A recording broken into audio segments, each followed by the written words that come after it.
سورہ لیل۔ سورہ لیل کا تعارف۔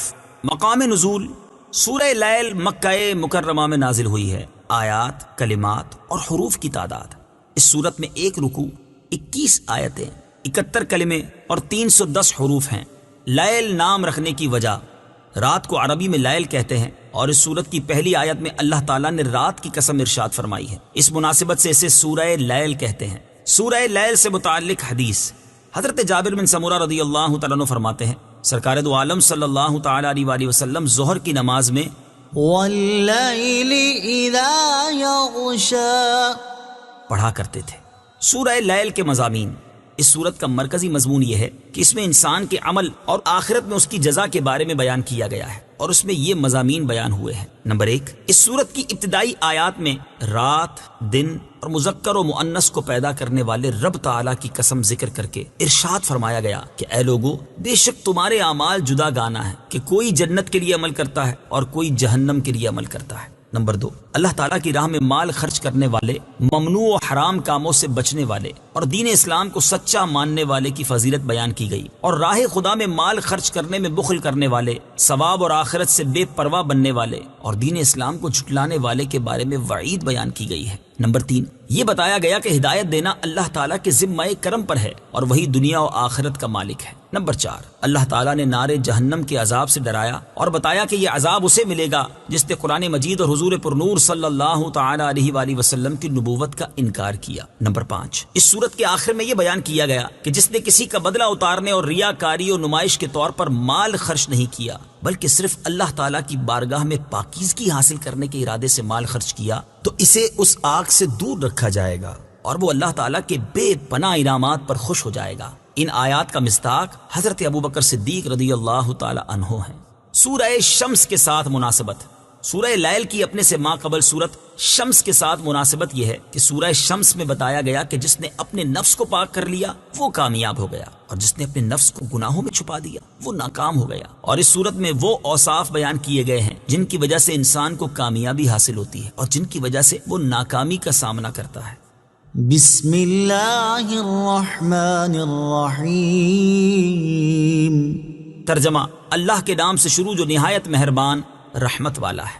واللیل اذا یغشا والنہار اذا تجلا وما خلق الذکر والانثى۔ ترجمہ: اور رات کی قسم جب چھا جائے اور دن کی جب چمکے اور مذکر اور مؤنث کو پیدا کرنے والے کی۔ واللیل اذا یغشا، اور رات کی قسم جب چھا جائے۔ تفسیر صراط الجنان میں ہے، ارشاد فرمایا کہ رات کی قسم جب وہ جہان پر اپنی تاریکی سے چھا جائے۔ اللہ تعالیٰ نے رات کی قسم اس لیے ارشاد فرمائی کہ وہ ساری مخلوق کے سکون کا وقت ہے، اور رات میں ہر جاندار اپنے ٹھکانے پر آتا ہے، اور اس میں مخلوق حرکت و بے قراری سے پرسکون ہوتی ہے اور ان پر نیند چھا جاتی ہے، جسے اللہ تعالیٰ نے ان کے بدنوں کے لیے راحت اور ان کی ارواح کے لیے غذا بنایا ہے۔ اور اس وقت اللہ تعالیٰ کی بارگاہ کے مقبول بندے سچی نیاز بندی کے ساتھ مناجات میں مشغول ہوتے ہیں۔ والنہار اذا تجلا، اور دن کی جب چمکے۔ تفسیر صراط الجنان میں ہے، ارشاد فرمایا کہ اور دن کی قسم جب وہ چمکے اور رات کے اندھیرے کو دور کر دے۔ اللہ تعالیٰ نے دن کی قسم اس لیے ارشاد فرمائی کہ وہ رات کی تاریکی دور ہونے کا، سونے والوں کے بیدار ہونے کا، جانداروں کے حرکت کرنے کا اور معاش کی طلب میں مشغول ہونے کا وقت ہے۔ رات اور دن اللہ تعالیٰ کی نعمتیں اور اس کی قدرت کی نشانیاں ہیں۔ یاد رہے کہ رات اور دن اللہ تعالیٰ کی بہت بڑی نعمتیں اور اس کی قدرت کی عظیم نشانیاں ہیں۔ چنانچہ ایک مقام پر اللہ تعالیٰ ارشاد فرماتا ہے، هو الذي جعل لكم الليل لتسكنوا فيه والنهار مبصرا إن في ذلك لآيات لقوم يسمعون۔ ترجمہ: وہی ہے جس نے تمہارے لیے رات بنائی تاکہ اس میں سکون حاصل کرو، اور دن کو آنکھیں کھولنے والا بنایا، بے شک اس میں سننے والوں کے لیے نشانیاں ہیں۔ اور ارشاد فرماتا ہے، وَجَعَلْنَا اللَّيْلَ وَالنَّهَارَ آيَتَيْنِ فَمَحَوْنَا آيَةَ اللَّيْلِ وَجَعَلْنَا النهار وجعلنا آية النهار مبصرة لتبتغوا فضلا من ربكم وَلِتَعْلَمُوا عَدَدَ السِّنِينَ وَالْحِسَابَ وَكُلَّ شَيْءٍ فَصَّلْنَاهُ تَفْصِيلًا۔ ترجمہ: اور ہم نے رات اور دن کو دو نشانیاں بنایا، پھر ہم نے رات کی نشانی کو مٹا ہوا کیا اور دن کی نشانی کو دیکھنے والی بنایا، تاکہ تم اپنے رب کا فضل تلاش کرو اور تاکہ تم سالوں کی گنتی اور حساب جان لو، اور ہم نے ہر چیز کو خوب جدا جدا تفصیل سے بیان کر دیا۔ اسی طرح رات کے بعد دن کا آنا اور دن کے بعد رات کا آنا بھی اللہ تعالیٰ کی بہت بڑی نعمت ہے، کیونکہ اگر قیامت تک ہمیشہ رات ہی رہے تو مخلوق کے لیے اپنی معاشی ضروریات پورا کرنا ممکن نہ رہے گا، اور اگر قیامت تک ہمیشہ دن ہی رہے تو مخلوق کا چین، سکون اور راحت ختم ہو جائے گی۔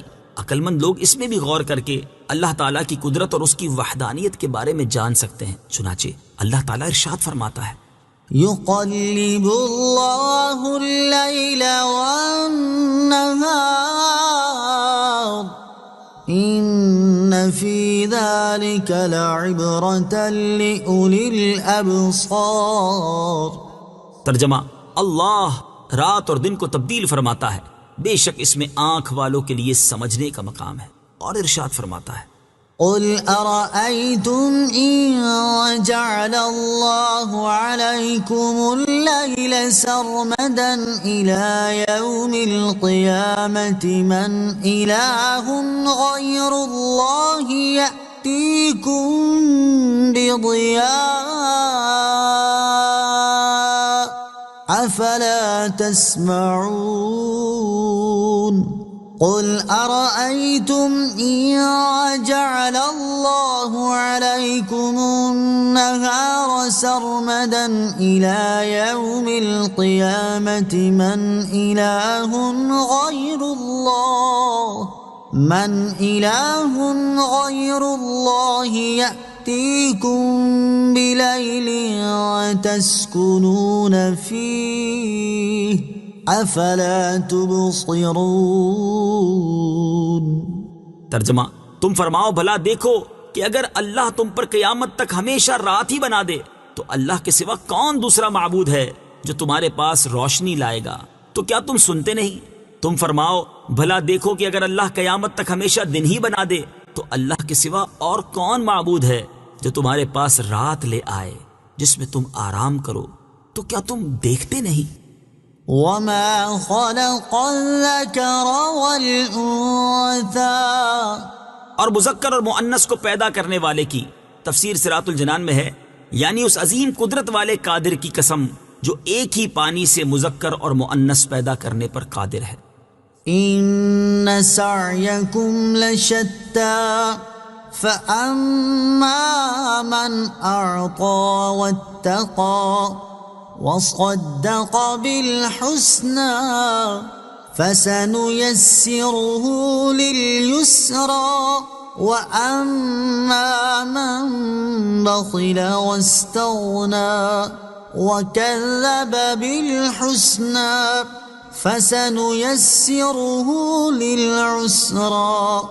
ترجمہ: بے شک تمہاری کوشش مختلف قسم کی ہے، تو وہ جس نے دیا اور پرہیزگار بنا اور سب سے اچھی راہ کو سچا مانا تو بہت جلد ہم اسے آسانی مہیا کر دیں گے، اور وہ جس نے بخل کیا اور بے پرواہ بنا اور سب سے اچھی راہ کو جھٹلایا تو بہت جلد ہم اسے دشواری مہیا کر دیں گے۔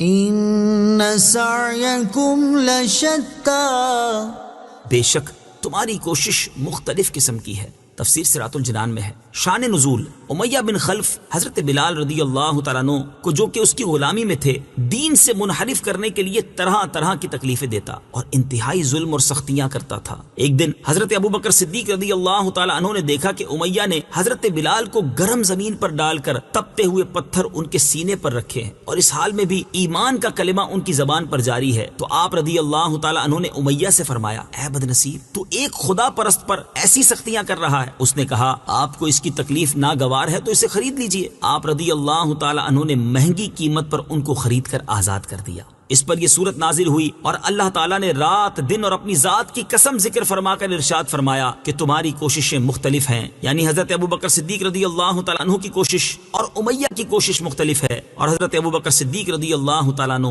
اللہ تعالیٰ کی رضا کے طالب ہیں اور امیہ حق کی دشمنی میں اندھا ہے۔ امام فخر الدین رازی رحمت اللہ تعالی علیہ لکھتے ہیں، امام کفال رحمت اللہ تعالی علیہ فرماتے ہیں کہ یہ صورت اگرچہ حضرت ابوبکر صدیق رضی اللہ تعالیٰ عنہ کے مسلمانوں پر اپنا مال خرچ کرنے اور امیہ بن خلف کے بخل اور اللہ تعالیٰ کے ساتھ کفر کرنے کے بارے میں نازل ہوئی ہے، البتہ اس کے معانی تمام لوگوں کو عام ہیں۔ چنانچہ اس آیت اور اس کے بعد والی 6 آیات کا خلاصہ یہ ہے کہ بے شک تمہارے اعمال جدا گانا ہیں، کہ کوئی اطاعت کر کے جنت کے لیے عمل کرتا ہے اور کوئی نافرمانی کر کے جہنم کے لیے عمل کرتا ہے، تو وہ شخص جس نے اپنا مال راہ خدا میں دیا اور اللہ تعالیٰ کے حق کو ادا کیا اور ممنوع و حرام چیزوں سے بچ کر پرہیزگار بنا اور سب سے اچھی اسلام کی راہ کو سچا مانا، تو بہت جلد ہم اسے جنت کے لیے آسانی مہیا کر دیں گے اور اسے ایسی خصلت کی توفیق دیں گے جو اس کے لیے آسانی اور راحت کا سبب ہو، اور وہ ایسے عمل کرے جن سے اس کا رب عز و جل راضی ہو۔ اور وہ شخص جس نے بخل کیا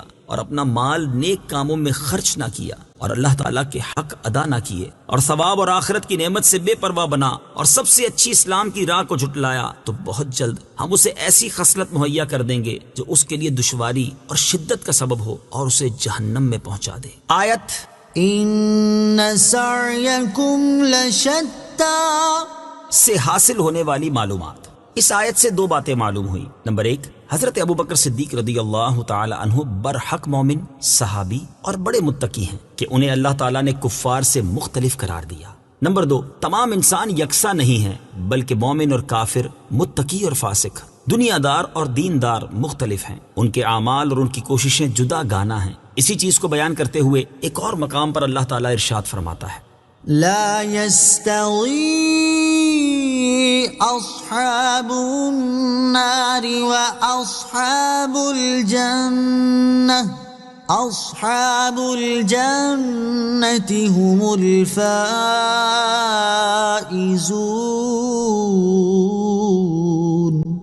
ترجمہ، دوزخ والے اور جنت والے برابر نہیں، جنت والے ہی کامیاب ہیں۔ اور ارشاد فرماتا ہے، أفمن كان مؤمنا كمن كان فاسقا لا يستوون أما الذين آمنوا وعملوا الصالحات فلهم جنات المأوى نزلا بما كانوا يعملون وَأَمَّا الَّذِينَ فَسَقُوا فَمَأْوَاهُمُ النَّارُ كُلَّمَا أَرَادُوا أَن يَخْرُجُوا مِنْهَا أُعِيدُوا فِيهَا وَقِيلَ لَهُمْ ذُوقُوا عَذَابَ النَّارِ الَّذِي كُنتُم بِهِ تُكَذِّبُونَ۔ ترجمہ، تو کیا جو ایمان والا ہے وہ اس جیسا ہو جائے گا جو نافرمان ہے؟ یہ برابر نہیں ہیں۔ بہرحال جو ایمان لائے اور انہوں نے اچھے کام کیے تو ان کے لیے ان کے اعمال کے بدلے میں مہمانی کے طور پر رہنے کے باغات ہیں، اور وہ جو نافرمان ہوئے تو ان کا ٹھکانہ آگ ہے، جب کبھی اس میں سے نکلنا چاہیں گے تو پھر اسی میں پھیر دیے جائیں گے، اور ان سے کہا جائے گا اس آگ کا عذاب چکھو جسے تم جھٹلاتے تھے۔ اور ارشاد فرماتا ہے، ام حسب الذين اجترحوا السيئات ان نجعلهم كالذين آمنوا وعملوا الصالحات سواء محياهم ومماتهم ساء ما يحكمون۔ ترجمہ، کیا جن لوگوں نے برائیوں کا ارتکاب کیا وہ یہ سمجھتے ہیں کہ ہم انہیں ان جیسا کر دیں گے جو ایمان لائے، اور جنہوں نے اچھے کام کیے کیا ان کی زندگی اور موت برابر ہوگی؟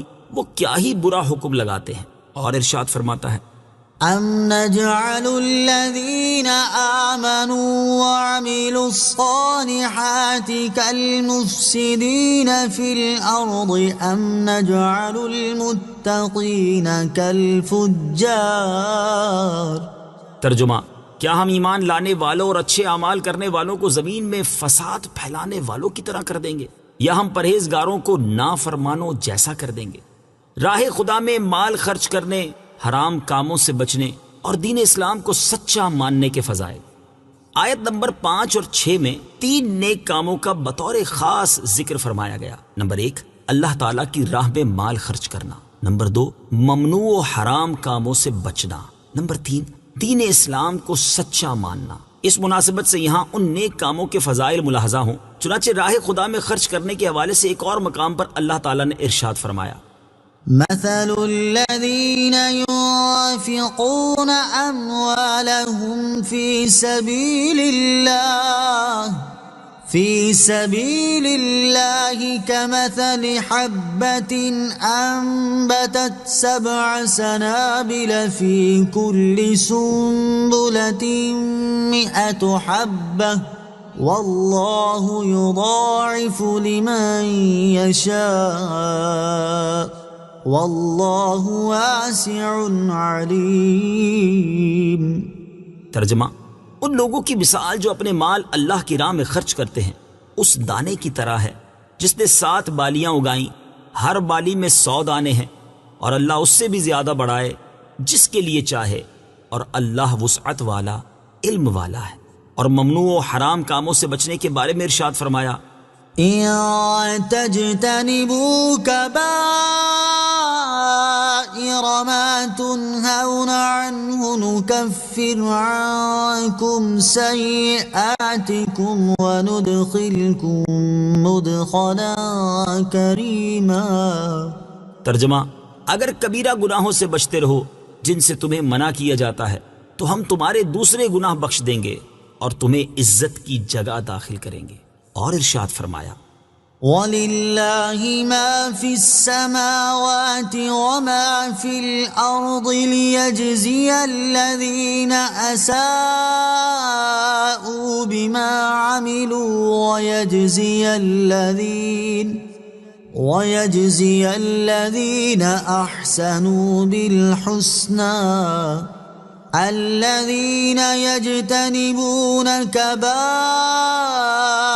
الإثم والفواحش إلا اللمم إن ربك واسع المغفرة هو أعلم بكم إذ أنشأكم من الأرض وإذ أنتم أجنة في بطون أمهاتكم فلا تزكوا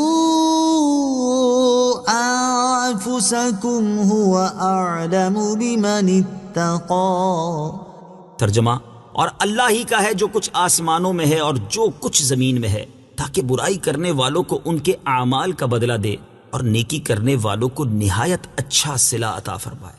وہ جو بڑے گناہوں اور بے حیائیوں سے بچتے ہیں مگر اتنا کہ گناہ کے پاس گئے اور رک گئے، بے شک تمہارے رب کی مغفرت وسیع ہے، وہ تمہیں خوب جانتا ہے۔ جب اس نے تمہیں مٹی سے پیدا کیا اور جب تم اپنی ماؤں کے پیٹ میں حمل کی صورت میں تھے تو تم خود اپنی جانوں کی پاکیزگی بیان نہ کرو، وہ خوب جانتا ہے جو پرہیزگار ہیں۔ اور دین اسلام کے بارے میں ارشاد فرمایا: ان الدین عند اللہ الاسلام۔ ترجمہ: بے شک اللہ کے نزدیک دین صرف اسلام ہے۔ اور ارشاد فرمایا: ومن احسن دینا ممن اسلم وجهه للہ وهو محسن واتبع ملة ابراہیم حنیفا واتخذ اللہ ابراہیم خلیلا۔ ترجمہ: اور اس سے بہتر کس کا دین جس نے اپنا چہرہ اللہ کے لیے جھکا دیا اور وہ نیکی کرنے والا ہو اور وہ ابراہیم کے دین کا پیروکار ہو جو ہر باطل سے جدا تھے، اور اللہ نے ابراہیم کو اپنا گہرا دوست بنا لیا۔ اور ارشاد فرمایا: فالذين آمنوا به وعزروه ونصروه واتبعوا النور الذي أنزل معه أولئك هم المفلحون. ترجمہ: تو وہ لوگ جو اس نبی پر ایمان لائیں اور اس کی تعظیم کریں اور اس کی مدد کریں اور اس نور کی پیروی کریں جو اس کے ساتھ نازل کیا گیا، تو وہی لوگ فلاح پانے والے ہیں. اور ارشاد فرمایا: وَأَنِيبُوا إِلَىٰ رَبِّكُمْ وَأَسْلِمُوا لَهُ مِن قَبْلِ أَن يَأْتِيَكُمُ الْعَذَابُ ثُمَّ لَا تُنصَرُونَ. وَاتَّبِعُوا أَحْسَنَ مَا أُنزِلَ إِلَيْكُم مِّن رَّبِّكُم مِّن قَبْلِ أَن يَأْتِيَكُمُ الْعَذَابُ بَغْتَةً وَأَنتُمْ لَا تَشْعُرُونَ. ترجمہ: اور اپنے رب کی طرف رجوع کرو اور اس وقت سے پہلے اس کے حضور گردن رکھو کہ تم پر عذاب آئے پھر تمہاری مدد نہ کی جائے، اور تمہارے رب کی طرف سے جو بہترین چیز تمہاری طرف نازل کی گئی ہے اس کی اس وقت سے پہلے پیروی اختیار کر لو کہ تم پر اچانک عذاب آ جائے اور تمہیں خبر بھی نہ ہو. اللہ تعالی ہمیں اپنی راہ میں مال خرچ کرنے، حرام و ناجائز اور ممنوع کاموں سے بچنے کی اور دین اسلام پر استقامت کی توفیق عطا فرمائے. آمین. بخل کرنے، آخرت سے بے پرواہ بننے اور دین اسلام کو جھٹلانے کی وعیدیں. آیت نمبر 8 اور 9 میں اللہ تعالیٰ کی راہ میں مال خرچ کرنے میں بخل کرنے والے، ثواب اور آخرت سے بے پرواہ بننے والے اور دین اسلام کو جھٹلانے والے کے بارے میں وعید بیان کی گئی ہے. اس مناسبت سے یہاں ان برے کاموں سے متعلق چند وعیدیں ملاحظہ ہوں. چنانچہ اللہ تعالیٰ کی راہ میں مال خرچ کرنے سے بخل کرنے والوں کے بارے میں ایک اور مقام پر اللہ تعالیٰ نے ارشاد فرمایا: ہا انتم هؤلاء تدعون لتنفقوا في سبيل الله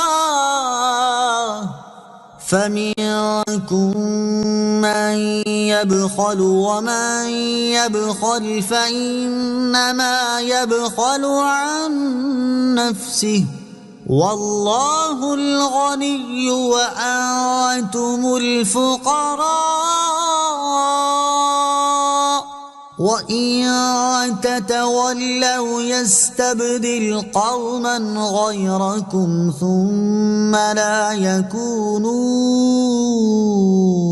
أمثالكم.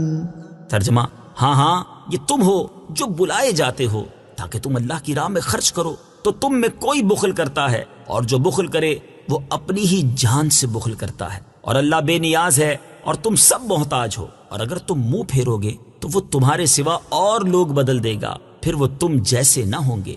اور ارشاد فرمایا: وَلَا يَحْسَبَنَّ الَّذِينَ يَبْخَلُونَ بِمَا آتَاهُمُ اللَّهُ مِنْ فَضْلِهِ هُوَ خَيْرًا لَهُمْ بَلْ هُوَ شَرٌّ لَهُمْ سَيُطَوَّقُونَ مَا بَخِلُوا بِهِ يَوْمَ الْقِيَامَةِ وَلِلَّهِ مِيرَاثُ السَّمَاوَاتِ وَالْأَرْضِ وَاللَّهُ بِمَا تَعْمَلُونَ خَبِيرٌ.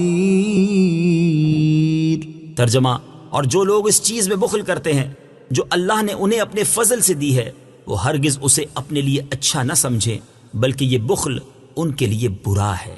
ان قریب قیامت کے دن ان کے گلوں میں اسی مال کا توق بنا کر ڈالا جائے گا جس میں انہوں نے بخل کیا تھا، اور اللہ ہی آسمانوں اور زمین کا وارث ہے، اور اللہ تمہارے تمام کاموں سے خبردار ہے. اور اللہ تعالیٰ کے ثواب اور آخرت سے بے پرواہ بننے والے کے بارے میں ارشاد فرمایا: کلا ان الانسان لیطغى ان رآه استغنى ان إلى ربك الرجعى. ترجمہ: ہاں ہاں، بے شک آدمی سرکشی کرتا ہے اس بنا پر کہ اپنے آپ کو غنی سمجھ لیا، بے شک تیرے رب ہی کی طرف لوٹنا ہے. اور ارشاد فرمایا: من كان يريد الحياة الدنيا وزينتها نوف إليهم أعمالهم فيها وهم فيها لا يبخسون.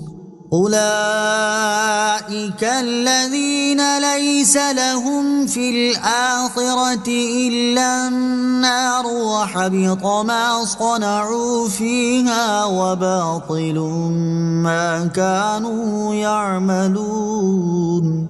ترجمہ: جو دنیا کی زندگی اور اس کی زینت چاہتا ہو تو ہم دنیا میں انہیں ان کے اعمال کا پورا بدلہ دیں گے اور انہیں دنیا میں کچھ کم نہ دیا جائے گا. یہ وہ لوگ ہیں جن کے لیے آخرت میں آگ کے سوا کچھ نہیں، اور دنیا میں جو کچھ انہوں نے کیا وہ سب برباد ہو گیا اور ان کے اعمال باطل ہیں. اور دین اسلام کے حوالے سے ارشاد فرمایا: ومن يبتغ غير الإسلام دينا فلن يقبل منه وهو في الآخرة من الخاسرين.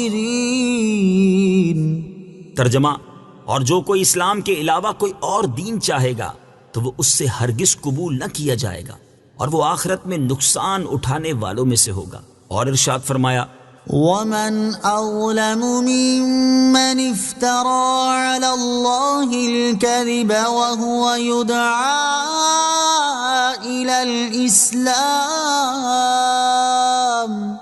والله لا يهدي القوم الظالمين. ترجمہ: اور اس سے بڑھ کر ظالم کون جو اللہ پر جھوٹ باندھے حالانکہ اسے اسلام کی طرف بلایا جاتا ہو، اور اللہ ظالم لوگوں کو ہدایت نہیں دیتا. اللہ تعالی ہمیں اپنی راہ میں مال خرچ کرنے میں بخل کرنے سے بچنے، اپنی آخرت کی پرواہ اور فکر کرنے اور دین اسلام کو مانتے رہنے کی توفیق عطا فرمائے. آمین.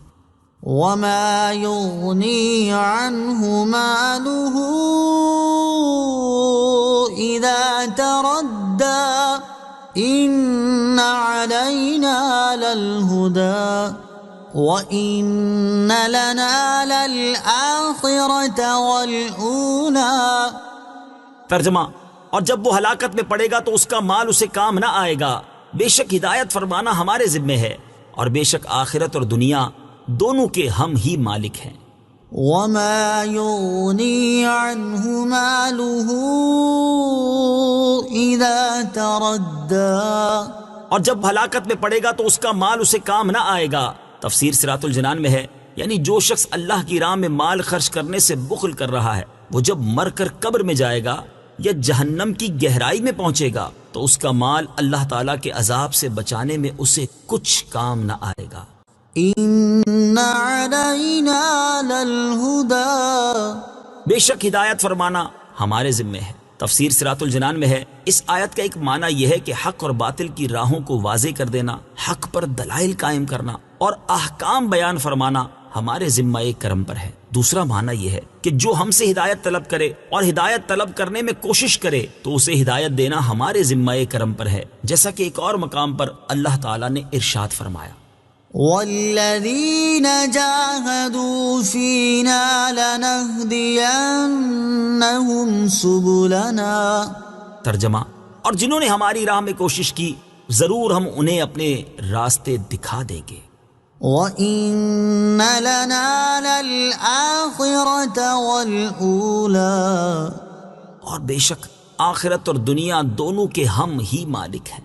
تفسیر صراط الجنان میں ہے، اس آیت کی ایک تفسیر یہ ہے کہ بے شک تم یہ بات جانتے ہو کہ آخرت اور دنیا دونوں کے ہم ہی مالک ہیں، اور پتھروں اور دیگر چیزوں سے بنے ہوئے جن بتوں کی تم پوجا کرتے ہو وہ نہ آخرت کے مالک ہیں نہ دنیا کے مالک ہیں. تو تم آخرت اور دنیا کے مالک کی عبادت چھوڑ کر ان بتوں کی عبادت کیسے کرنے لگ گئے جو آخرت اور دنیا میں سے کسی چیز کے مالک نہیں، حالانکہ تمہیں یہ بات معلوم بھی ہے. دوسری تفسیر یہ ہے کہ بے شک آخرت اور دنیا دونوں کے ہم ہی مالک ہیں، اور ہم ان میں سے جو چیز جسے چاہیں عطا کریں، لہٰذا دنیا اور آخرت کی سعادتیں ہم سے ہی طلب کی جائیں. دنیا اور آخرت دونوں کی بہتری کے لیے دعا مانگنی چاہیے. یاد رہے کہ اللہ تعالیٰ سے صرف دنیا کی بہتری کے لیے یا صرف آخرت کی بہتری کے لیے دعا نہیں مانگنی چاہیے، بلکہ دنیا اور آخرت دونوں کی بہتری کے لیے دعا مانگنی چاہیے، جیسا کہ ایک مقام پر اللہ تعالیٰ ارشاد فرماتا ہے فَمِنَ النَّاسِ مَن يَقُولُ رَبَّنَا آتِنَا فِي الدُّنْيَا وَمَا لَهُ فِي الْآخِرَةِ مِنْ خَلَاقٍ وَمِنْهُمْ مَن يَقُولُ رَبَّنَا آتِنَا فِي الدُّنْيَا حَسَنَةً وَفِي الْآخِرَةِ حَسَنَةً وَقِنَا عَذَابَ النَّارِ أُولَئِكَ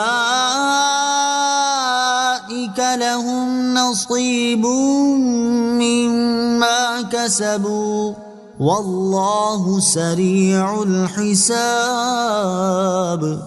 ترجمہ، اور کوئی آدمی یوں کہتا ہے کہ اے ہمارے رب ہمیں دنیا میں دے دے اور آخرت میں اس کا کچھ حصہ نہیں، اور کوئی یوں کہتا ہے کہ اے ہمارے رب ہمیں دنیا میں بھلائی عطا فرما اور ہمیں آخرت میں بھی بھلائی عطا فرما اور ہمیں دوزخ کے عذاب سے بچا۔ ان لوگوں کے لیے ان کے کمائے ہوئے اعمال سے حصہ ہے اور اللہ جلد حساب کرنے والا ہے۔ اور حضرت انس بن مالک رضی اللہ تعالی عنہ فرماتے ہیں کہ تاجدار رسالت صلی اللہ تعالی علیہ وآلہ وسلم اکثر یہ دعا فرمایا کرتے تھے، ربنا آتنا فی الدنیا حسنة وفی الآخرة حسنة وقنا عذاب النار۔ اے ہمارے رب ہمیں دنیا میں بھلائی عطا فرما اور ہمیں آخرت میں بھی بھلائی عطا فرما اور ہمیں دوزخ کے عذاب سے بچا۔ اللہ تعالیٰ کے نیک بندوں سے دین و دنیا کی بھلائیاں طلب کرنا جائز ہے۔ نیز یہ بھی یاد رہے کہ اللہ تعالیٰ کے انبیاء علیہ السلام اور اولیاء رحمت اللہ تعالیٰ علیہم سے دین اور دنیا کی بھلائیاں طلب کرنا بھی جائز ہے، کیونکہ اللہ تعالیٰ کے یہ نیک بندے اللہ تعالیٰ کی عطا سے دین اور دنیا کی بھلائیاں دے سکتے ہیں۔ اور یہاں ہم صرف صحابہ کرام علیہم الرضوان کی سیرت میں موجود اس کی بے شمار مثالوں میں سے چند مثالیں اختصار کے ساتھ ذکر کرتے ہیں، تاکہ یہ بات واضح ہو جائے کہ اللہ تعالیٰ کے علاوہ کسی اور سے دین یا دنیا کی بھلائیاں طلب کرنا شرک ہرگز نہیں، بلکہ یہ صحابہ کرام رضی اللہ تعالی عنہم کا طریقہ رہا ہے۔ چنانچہ مسلم شریف کی حدیث ہے، جب حضرت ربیعہ رضی اللہ تعالی عنہ نے نبی کریم صلی اللہ تعالی علیہ وآلہ وسلم سے جنت میں ان کی رفاقت مانگی تو رسول اللہ صلی اللہ تعالی علیہ وآلہ وسلم نے انہیں جنت میں اپنی رفاقت عطا کر دی۔ مسلم شریف کی حدیث ہے، حضرت عکاشہ رضی اللہ تعالی عنہ نے بارگاہ رسالت میں عرض کی، یا رسول اللہ آپ دعا فرما دیں کہ اللہ تعالیٰ مجھے بے حساب جنت میں جانے والوں میں شامل کر دے۔ تاجدار رسالت صلی اللہ تعالی علیہ وآلہ وسلم نے ارشاد فرما دیا کہ اے عکاشہ تو انہی میں سے ہے۔ اور صحابہ کرام رضی اللہ تعالی عنہم کا آخرت کی بھلائی طلب کرنا تو اپنی جگہ، جب کھجور کے ایک تنے سے نبی کریم صلی اللہ تعالی علیہ وسلم نے فرمایا کہ اگر تو چاہے تو میں تجھے اس باغ میں لوٹا دوں جہاں تو تھا، اور اگر تو چاہے تو میں تجھے جنت میں بو دوں تاکہ جنت میں تیرے پھل اللہ تعالیٰ کے اولیاء کھائیں، اور اس نے عرض کی کہ مجھے جنت میں لگا دیں، تو نبی کریم صلی اللہ تعالی علیہ وآلہ وسلم نے فرمایا میں نے ایسا کر دیا، یعنی تجھے جنت میں لگا دیا۔ بخاری شریف کی حدیث ہے، غزوہ خیبر کے موقع پر جب حضرت سلمہ بن اکوا رضی اللہ تعالیٰ عنہ کی پنڈلی پر چوٹ لگ گئی اور وہ بارگاہ رسالت میں حاضر ہو گئے تو رسول اللہ صلی اللہ تعالی علیہ وآلہ وسلم نے ان کی پنڈلی کو درست کر دیا۔ اور مدینہ منورہ میں رہنے والوں نے ایک بار حضرت عائشہ صدیقہ رضی اللہ تعالی عنہا سے قحط کے بارے میں عرض کی تو انہوں نے رسول کریم صلی اللہ تعالی علیہ وآلہ وسلم کے روضہ انور کی چھت میں روشن دان بنانے کا حکم دیا، اور جب روشن دان بنایا گیا تو اس قدر بارش برسی کہ گھاس اگائی اور اونٹ موٹے تازے ہو گئے۔ فَأَنذَرْتُكُمْ نَارًا تَلَظَّى لَا يَصْلَاهَا إِلَّا الْأَشْقَى الَّذِي كَذَّبَ وَتَوَلَّى۔ ترجمہ، تو میں تمہیں اس آگ سے ڈراتا ہوں جو بھڑک رہی ہے، اس میں بڑا بدبختی داخل ہوگا جس نے جھٹلایا اور منہ پھیرا۔ فَأَنذَرْتُكُمْ نَارًا تَلَظَّى، تو میں تمہیں اس آگ سے ڈراتا ہوں جو بھڑک رہی ہے۔ تفسیر صراط الجنان میں ہے، اس آیت اور اس کے بعد والی 2 آیات کا خلاصہ یہ ہے کہ اے اہل مکہ، میں تمہیں اس قرآن کے ذریعے اس آگ سے ڈراتا ہوں جو بھڑک رہی ہے، اس میں بڑا بدبخت ہی ہمیشہ کے لیے لازمی طور پر داخل ہوگا، اور بڑا بدبخت وہ ہے جس نے میرے حبیب صلی اللہ تعالی علیہ وسلم کو جھٹلایا اور ان پر ایمان لانے سے اس نے منہ پھیرا۔ وَسَيُجَنَّبُهَا الْأَتْقَى الَّذِي يُؤْتِي مَالَهُ يَتَزَكَّى۔ ترجمہ، اور سب سے بڑے پرہیزگار کو اس آگ سے دور رکھا جائے گا جو اپنا مال دیتا ہے تاکہ اسے پاکیزگی ملے۔ وَسَيُجَنَّبُهَا الْأَتْقَى، اور سب سے بڑے پرہیزگار کو اس آگ سے دور رکھا جائے گا۔ تفسیر صراط الجنان میں ہے اس آیت اور اس کے بعد والی آیت کا خلاصہ یہ ہے کہ اور سب سے بڑے پرہیزگار کو اس بھڑکتی آگ سے دور رکھا جائے گا، اور سب سے بڑا پرہیزگار وہ ہے جو اللہ تعالیٰ کی راہ میں اپنا مال ریاکاری اور نمائش کے طور پر خرچ نہیں کرتا، بلکہ اس لیے خرچ کرتا ہے تاکہ اسے اللہ تعالیٰ کی بارگاہ میں پاکیزگی ملے۔ حضرت ابوبکر صدیق رضی اللہ تعالی عنہ کے فضائل۔ امام علی بن محمد خازن رحمت اللہ تعالی علیہ فرماتے ہیں، تمام مفسرین کے نزدیک اس آیت میں سب سے بڑے پرہیزگار سے مراد حضرت ابوبکر صدیق رضی اللہ تعالی عنہ ہیں۔ اس سے حضرت ابوبکر صدیق رضی اللہ تعالی عنہ کے 6 فضائل معلوم ہوئے۔ نمبر 1، دنیا میں ان سے کوئی گناہ سرزد نہ ہوگا۔ نمبر 2، انہیں جہنم سے بہت دور رکھا جائے گا۔ نمبر 3، جہنم سے دور رکھے جانے میں ان کے لیے جنتی ہونے کی بشارت ہے۔ نمبر 4، سید المرسلین صلی اللہ تعالی علیہ وسلم کی امت میں سب سے بڑے متقی اور پرہیزگار حضرت ابوبکر صدیق رضی اللہ تعالی عنہ ہیں۔ نمبر 5، حضرت ابوبکر صدیق رضی اللہ تعالیٰ عنہ کے تمام صدقات و خیرات قبول ہیں۔ نمبر 6، حضرت ابوبکر صدیق رضی اللہ تعالیٰ عنہ کے ہر صدقے میں اعلیٰ درجے کا اخلاص ہے جس کی گواہی رب تعالیٰ دے رہا ہے۔ نوٹ، حضرت ابوبکر صدیق رضی اللہ تعالیٰ عنہ کی افضلیت سے متعلق اہم معلومات حاصل کرنے کے لیے فتاوی رضویہ کی 28ویں جلد میں موجود اعلیٰ حضرت امام احمد رضا خان علیہ الرحمت الرحمان کے رسالے الزلال الانقا من بحر سبقت الاتقا حضرت ابوبکر صدیق رضی اللہ تعالیٰ عنہ کی افضلیت کا بیان کا مطالعہ فرمائیں۔ وَمَا لِأَحَدٍ عِندَهُ مِن نِعْمَةٍ تُجْزَى إِلَّا ابْتِغَاءَ وَجْهِ رَبِّهِ الْأَعْلَى وَلَسَوْفَ يَرْضَى۔ ترجمہ، اور کسی کا اس پر کچھ احسان نہیں جس کا بدلہ دیا جانا ہو، صرف اپنے سب سے بلند شان والے رب کی رضا تلاش کرنے کے لیے، اور بے شک قریب ہے کہ وہ خوش ہو جائے گا۔ وَمَا لِأَحَدٍ عِندَهُ مِن نِعْمَةٍ تُجْزَى، اور کسی کا اس پر کچھ احسان نہیں جس کا بدلہ دیا جانا ہو۔ شان نزول، جب حضرت صدیق اکبر رضی اللہ تعالیٰ عنہ نے حضرت بلال رضی اللہ تعالیٰ عنہ کو بہت مہنگی قیمت پر خرید کر آزاد کیا تو کفار کو حیرت ہوئی، اور انہوں نے کہا کہ حضرت صدیق رضی اللہ تعالیٰ عنہ نے ایسا کیوں کیا؟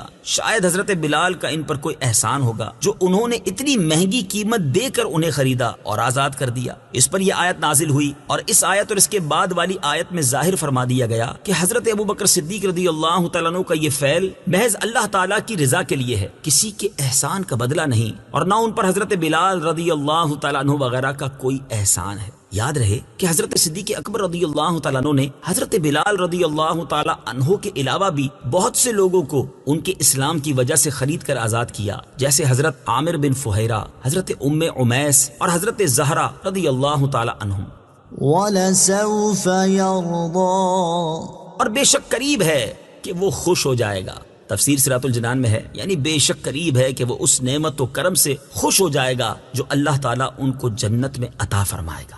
اللہ تعالیٰ کی بارگاہ میں حضرت ابوبکر صدیق رضی اللہ تعالیٰ عنہ کا مقام، اس سے بھی حضرت ابوبکر صدیق رضی اللہ تعالیٰ عنہ کی شان اور اللہ تعالیٰ کی بارگاہ میں ان کا مقام معلوم ہوا کہ اللہ تعالیٰ نے اپنے حبیب صلی اللہ تعالیٰ علیہ وسلم سے ارشاد فرمایا، وَلَسَوْفَ يُعْطِيكَ رَبُّكَ فَتَرْضَى۔ ترجمہ، اور بے شک قریب ہے کہ تمہارا رب تمہیں اتنا دے گا کہ تم راضی ہو جاؤ گے۔ اور حضرت ابوبکر صدیق رضی اللہ تعالیٰ عنہ کے لیے فرمایا، وَلَسَوْفَ يَرْضَى۔ ترجمہ، اور بے شک قریب ہے کہ وہ خوش ہو جائے گا۔ طرز کلام دونوں مقبولوں سے یکساں ہے، سبحان اللہ۔ حضرت ابوبکر صدیق رضی اللہ تعالیٰ عنہ کی مبارک سیرت کے بارے میں جاننے کے لیے امیر اہل سنت دامت برکاتہم العالیہ کی کتاب عاشق اکبر اور المدینۃ العلمیہ کی کتاب فیضان صدیق اکبر کا مطالعہ فرمائیں۔ صدق اللہ العظیم.